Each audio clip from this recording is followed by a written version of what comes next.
1 लाख पुत्र होने के बाद भी रावण क्यों हारा? रावण की हार का रहस्य आइए सुनते हैं।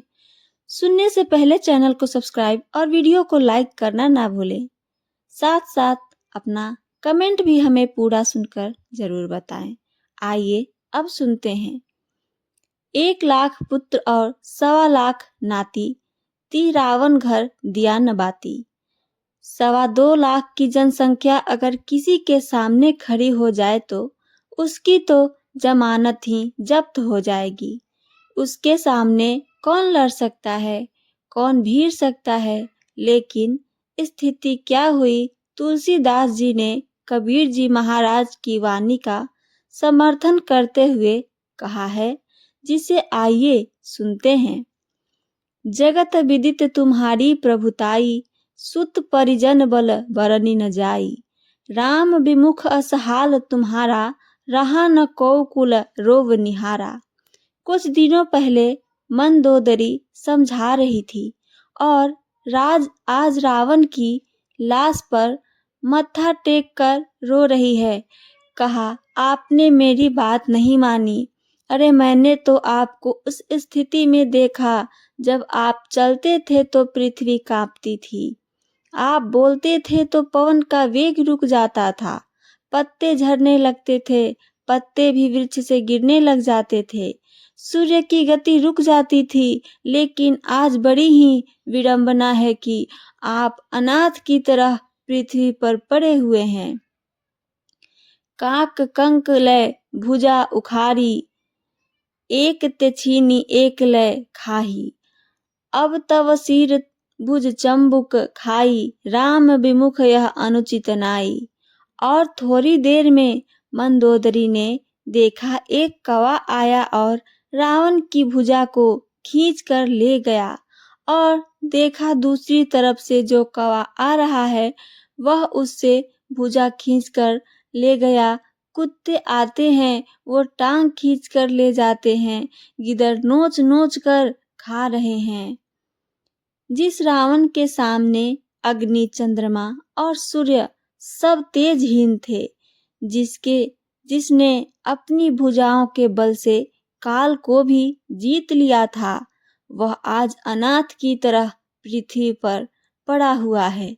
यह दृश्य मंदोदरी देख रही थी और बहुत तरह से विलाप कर रही थी। मंदोदरी कह रही है, धिक्कार है, धिक्कार है। अगर धर्म को धारण कर लिया होता तो आज यह दुर्गति ना होती, ना ये दुर्गति मुझे देखनी पड़ती। अविचल है जो धर्म पर होती उसकी जीत, अन्यायी की लाश पर कुत्ते गाते गीत। तो कहने का तात्पर्य यही है कि धर्म मार्ग को किसी भी हाल में नहीं छोड़ना चाहिए। कभी कभी धर्म मार्ग पर कड़ी परीक्षा हमें देनी पड़ती है, लेकिन उस परीक्षा में तनिक भी विचलित ना होना चाहिए। धर्मो रक्षति रक्षति।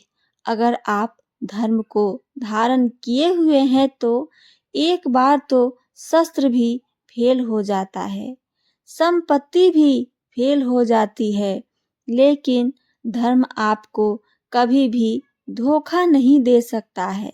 लेकिन जो धर्म को मिटाने की कोशिश करेगा उसका रावण जैसा ही हश्र होगा। रावण के तरह ही उसका भी हाल होगा। चाहे लाख बेटे और 1.25 लाख पोते ही उसके क्यों न हो, हश्र रावण के जैसा ही होगा।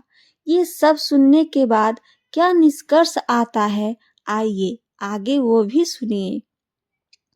रावण अपार शक्ति, बलशाली पुत्रों और विशाल सेना के बावजूद श्री राम से हार गया, क्योंकि उसने अधर्म का मार्ग चुना था। उसका घमंड, अन्याय और धर्म विरोधी आचरण ही उसके पतन का कारण बना।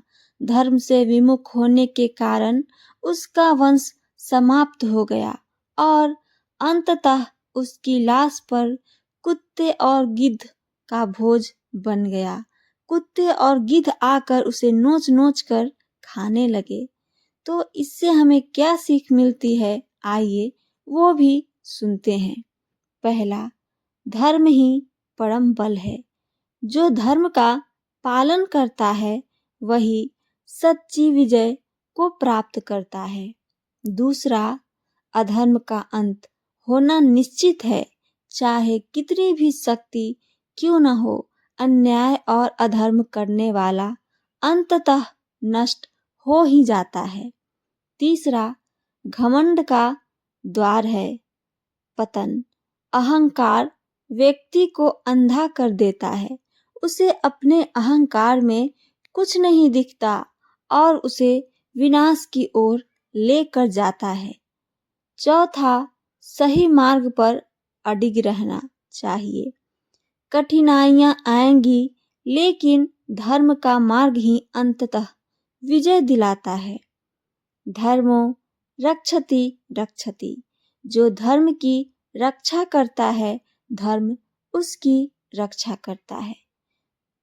तो ये थी मेरी आज की रहस्य और इससे जुड़ी जानकारी। मेरी रहस्यमय जानकारी, इस तरह की कहानियाँ और सुनना चाहते हैं तो चैनल को सब्सक्राइब और वीडियो को लाइक, साथ साथ अगर आप अपना कमेंट करके हमें बताइएगा कि मैं किस तरह की कहानियाँ बनाऊं जो आप सबको पसंद आती हो। तो मेरी कहानी अगर आप सबको अच्छी लगती है तो चैनल को सब्सक्राइब करना ना भूलें, बेल आइकन को जरूर दबाएं ताकि सबसे पहला नोटिफिकेशन आपको मिले। सुनने के लिए धन्यवाद दोस्तों। जय श्री कृष्णा, राधे राधे, जय श्री राम।